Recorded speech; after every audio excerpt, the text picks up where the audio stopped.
স্ত্রী বিবি আসিয়া ঈমান এনেছিল, তাদের ঈমানের মতো ঈমান। আল্লাহু আকবার, আল্লাহু আকবার। ফেরাউন হামানকে সঙ্গে নিয়ে গভীর রজনীতে বিবি আসিয়ার বালাখানার মধ্যে গেলেন। গিয়া দেখে বিবি আসিয়া আর বিবি আসিয়া সারা রাত্র আল্লাহ পাকে জিকির করতেছে, আল্লাহ পাকে ইবাদত করতেছে এবং আল্লাহ তাআলার কাছে দোয়া করতেছে, কান্নাকাটি করতেছে।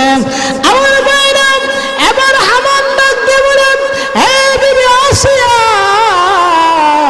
আসিয়া গো, হে আসিয়া, তুমি ফেরাউনকে খোদা বলে বিশ্বাস করো, ফেরাউনকে খোদা বলে বিশ্বাস করো। নাউজুবিল্লাহ।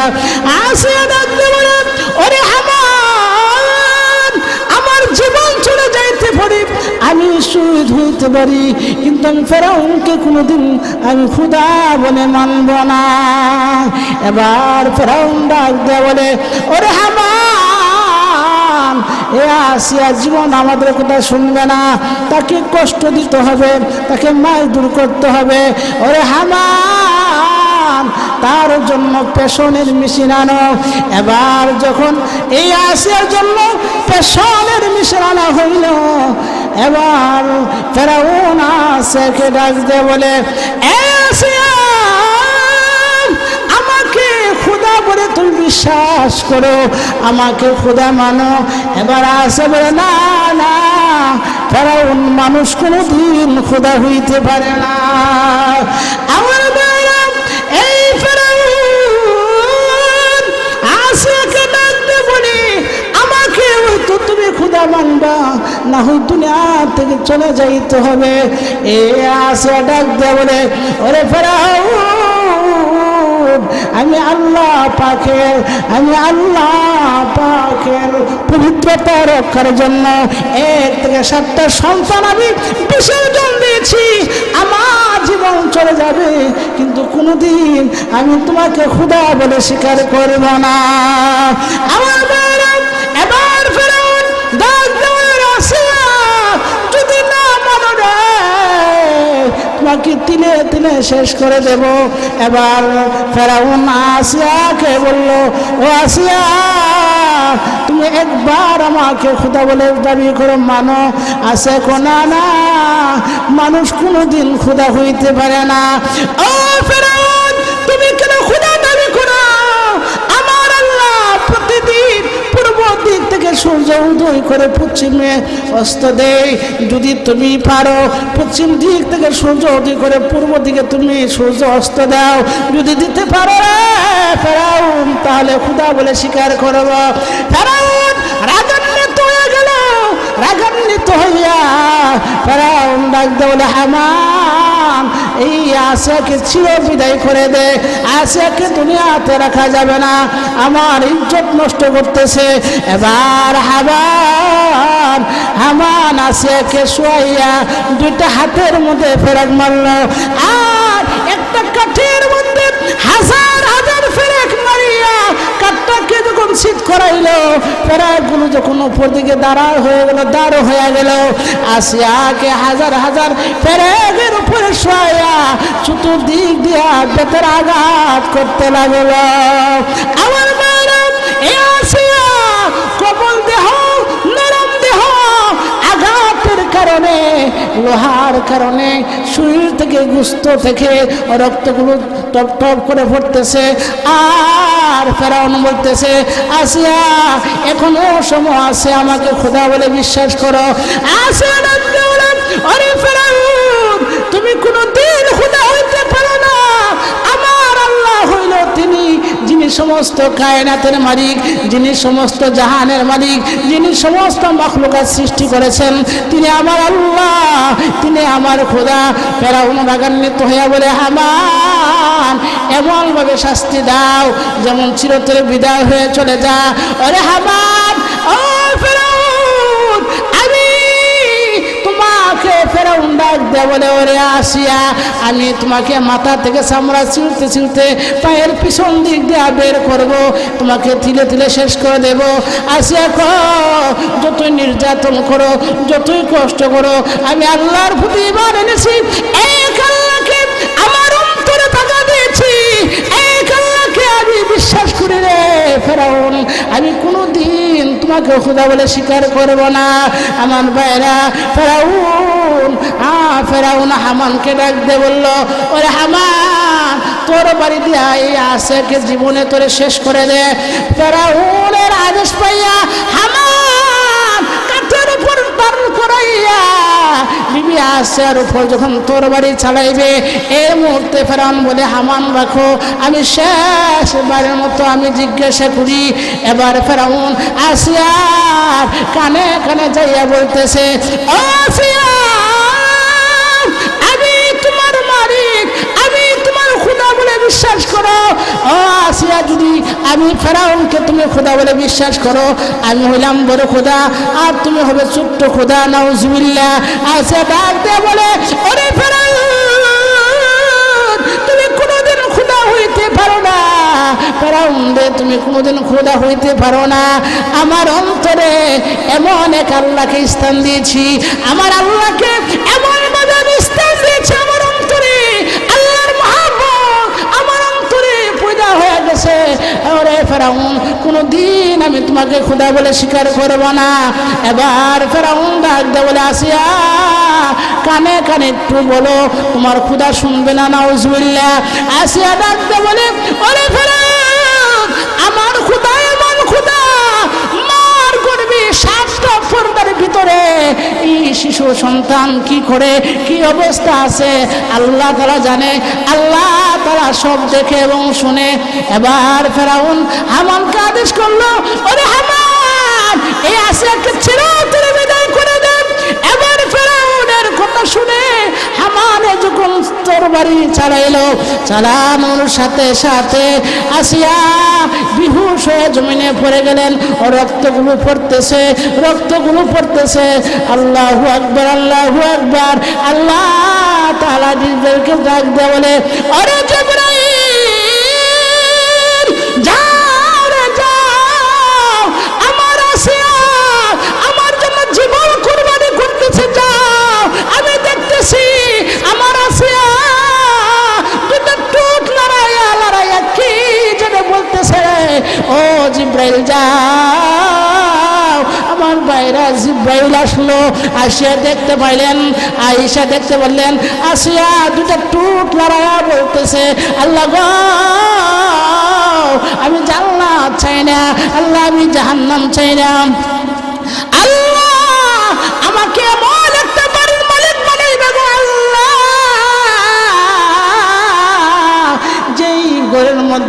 যেই ঘরের মধ্যে ঢুকলে আল্লাহ আমি তোমাকে দেখি, যেই ঘর থেকে বাইর হইলে আল্লাহ আমি তোমাকে দেখি। আমার ভাইরা, আল্লাহ রাব্বুল আলামিন জিবরাইলের পাঠানোর পর জিবরাইল বলতেছে, আল্লাহ গো, আপনার বান্দি বিবি আসিয়া এমন একটা ঘর চায়, যেই ঘরে ঢুকলে আল্লাহ তোমাকে দেখে, ঘর থেকে বাইর হইলে আল্লাহ তোমাকে দেখে। এবার আল্লাহ পাক ডাক দিয়ে বলে, ওরে জিবরাইল, আমার আসিয়া আমার জন্য জীবন কুরবানি করতেছে রে জিবরাইল, আমার আসিয়াকে আমি কোন ঘরের মালিক বানাইবো, কোন জান্নাতের মালিক বানাইবো, আসিয়াকে দুনিয়াতে একটু দেখায় দাও। লা ইলাহা ইল্লাল্লাহ, লা ইলাহা, লা ইলাহা,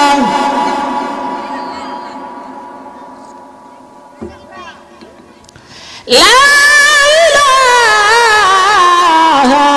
ইল্লাল্লাহু মুহাম্মাদুর রাসূলুল্লাহ সাল্লাল্লাহু আলাইহি সাল্লাম। প্রাণের ভাইরা আমার, বন্ধুরা আমার, আল্লাহ রাব্বুল আলামিন জিবরাইলের মারফতে জান্নাতটা আসিয়াকে যখন দেখায় দিলেন, আসিয়া ডাক দিয়ে বললেন, আল্লাহ গো,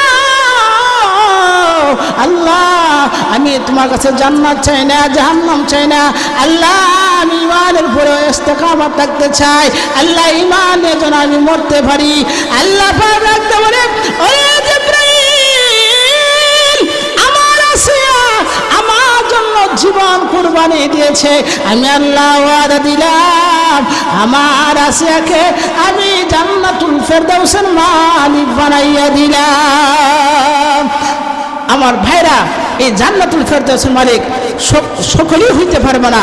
যারা সাহাবায়ে কেরামের মতো ঈমান আনতে পারে, সাহাবায়ে কেরাম যেরকম ভাবে ঈমান আনছে এবং অনেক আল্লাহ ওয়ালারা যেরকম ভাবে ঈমান আনছে, বিবি আয়েশার মতো ঈমান যারা আনতে পারে, অনেক সাহাবায়ে কেরাম মতো ঈমান যারা আনতে পারে, তারাই জান্নাতুল ফেরদাউসের মালিক হতে পারে। আমরা তো সকলেই ইবাদত করি, সকলেই ইবাদত করি এবং আল্লাহর প্রতি বিশ্বাস আমাদের আছে, আল্লাহ পাকের প্রতি বিশ্বাস আছে, ইবাদতও করতেছি। সকলে কি জান্নাতের মালিক হতে পারবো?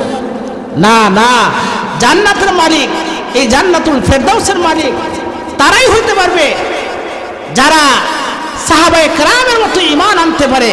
আর সাহাবায়ে কেরামের মতো ঈমান আনতে পারে এবং নেক আমল করে, দুইটা কাজের বিনিময়ে জান্নাতুল ফেরদাউসের মালিক হতে পারে। আমার এই জান্নাতুল ফেরদাউস জান্নাতের মধ্যে শ্রেষ্ঠ জান্নাত, যেই জান্নাতের ব্যাপারে বিশ্ব নবী রাহমাতুল আলামিন বলেন, ফিল জান্নাতি মিয়াতু দারাজাতিন। ও আমার সাহাবারা, জান্নাতের মধ্যে 100টি স্তর আছে। মা বাইনা কুল্লি দারাজাতাইনি কামা বাইনা সামাই ওয়াল আরদ। এক একটা জান্নাতের মধ্যবর্তী, এক একটা জান্নাতের দূরত্ব আসমান এবং জমিনের সমপরিমাণ, জায়গা পরিমাণ। এই জান্নাতুল ফেরদাউস এই 100টা স্তরের মধ্যে সর্বোপরি স্তর, বড় স্তর, বড় জান্নাত। এই জান্নাতুল ফেরদাউস বড় জান্নাত হওয়ার কারণ কি? দুইটা কারণ হাদিসের মধ্যে উল্লেখ করেছেন। এক নাম্বার হইল জান্নাতুল ফেরদাউস বড় জান্নাত, এর কারণ হইল জান্নাতুল ফেরদাউস আল্লাহ পাকের আরশে আজিমের নিচে, আল্লাহ পাকের বাড়ি, আল্লাহ পাকের আরশে আজিমের নিচে হইল জান্নাতুল ফেরদাউস। দুই নম্বর কারণ হইল জান্নাতুল ফেরদাউসের নিচে প্রবাহিত হয়েছে ঝর্ণা দ্বারা 4টি ঝর্ণা, 4টি নহর আছে। এর মধ্যে একটা নহর হইল দুধের নহর, 2 নম্বর নহর হইল শরবতের শরাবের নহর, 3 নম্বর নহর হইল মধু নহর, 4 নম্বর নহর হইল বিশুদ্ধ পানির নহর। এই 4টা নহর জান্নাতুল ফেরদাউসের তলদেশে ঝর্ণা দ্বারা আছে, ঝর্ণা নহর আছে, যেই নহরের কারণে জান্নাতুল ফেরদাউস শ্রেষ্ঠ জান্নাত হয়ে গেছে। এই জন্য নবীজি বলেন, ও আমার সাহাবারা, তোমরা যখন আল্লাহ তাআলার কাছে জান্নাত চাইবা তখন জান্নাতুল ফেরদাউস চাই, কারণ জান্নাতুল ফেরদাউস হলো সবচেয়ে বড় জান্নাত। আমার ভাইরা, এই জান্নাতুল ফেরদাউসের মালিক হইতে হলে 2টা কাজ আমরা যদি করতে পারি। 1 নম্বর কাজ হইল ইন্নাল্লাযীনা আমানু ওয়া আমিলুস সালিহাত। আল্লাহ তাআলা বলেন, যারা আল্লাহর প্রতি বিশ্বাস স্থাপন করেছে এবং যারা নেক আমল, সৎকর্ম সম্পাদন করে, নেক আমল করে, এই 2 শ্রেণীর লোক যারা ঈমান আনছে এবং যারা নেক কাম করে। ঈমান কেমন ঈমান? সাহাবায়ে কেরামের মতো ঈমান। আমল কেমন আমল? সাহাবায়ে কেরামের মতো আমল। আমার বাইরা, দামরা বাইরা, আমার সাহাবায়ে কেরামের মতো ঈমান যদি আমরা আনতে পারি আর সাহাবায়ে কেরামের মতো যদি আমল করতে পারি, তাহলে আল্লাহ পাক আমাদেরকে জান্নাতুল ফেরদাউসের মালিক বানাইবে। আমার ভাইরা বন্ধুরা আমার, একটা মানুষে যার যার এলাকাতে একটা ঘর বানানোর জন্য কত চেষ্টা করে, যে একটা ঘর বানায়, কাহারও যদি সোনের ঘর থাকে তাহলে সে চেষ্টা করে একটা টিনের ঘর বানাইতে, কাহারও যদি একটা টিনের ঘর থাকে সে চেষ্টা করে একটা বিল্ডিং ঘর বানাইতে, কাহারও যদি একটা বিল্ডিং থাকে গ্রামে সে একটু চেষ্টা করে আমি শহরে গিয়ে একটা বাড়ি করতে পারি, কি কর শহরে যদি বাড়ি থাকে সে চেষ্টা করে আমি একটা ঢাকা শহরে নিয়ে একটা বাড়ি করতে পারি। আমার ভাইরা, আর যদি ঢাকা শহরে বাড়ি থাকে ওই লোকটা চেষ্টা করে আমি নিয়ে একটা বাড়ি সৌদি আরবে করতে পারি, সৌদি আরবে বাড়ি থাকলে ওই লোকটা চেষ্টা করে আমি একটা আমেরিকা হোয়াইট হাউসের কাছে বাড়ি করতে পারি, কি করেন লা ইলাহা ইল্লাল্লাহু মুহাম্মাদুর রাসূলুল্লাহ সাল্লাল্লাহু আলাইহি ওয়াসাল্লাম। প্রাণের বাড়াবাড়ি বলতেছিলাম আল্লাহ পাকের এই কোরআনের দুইটা আয়াতের উপর যদি আমরা আমল করতে পারি, একটা আমল হইল আল্লাহর প্রতি বিশ্বাস স্থাপন যদি আমরা করতে পারি, 2 নম্বর আমল হইল নেক আমল যদি করতে পারি, সৎকর্ম সম্পাদন যদি করতে পারি। আমার ভাইরা, দামাওরা বাড়ি নাই, সরাইলে বাড়ি নয়, ডাকাতে বাড়ি নয়।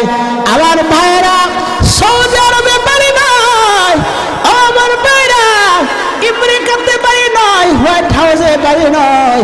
এই দুইটা আমল যদি আমরা করতে পারি, বিশ্ব নবী বলেন, আল্লাহ পাকের আয়াতে বলেন, আল্লাহ তাআলা বলেন, ও বান্দারা তোমরা যদি নেক আমল করতে পারো আর আমার প্রতি বিশ্বাস স্থাপন করতে পারো, আমি আল্লাহ দুনিয়া নামক বাড়ি নয়, আমি আল্লাহ তোমাদেরকে আমার আরশ আজিমের নিচে বিরাট বড় এক জান্নাত, জান্নাতুল ফেরদাউসের মালিক বানাইয়া দিব।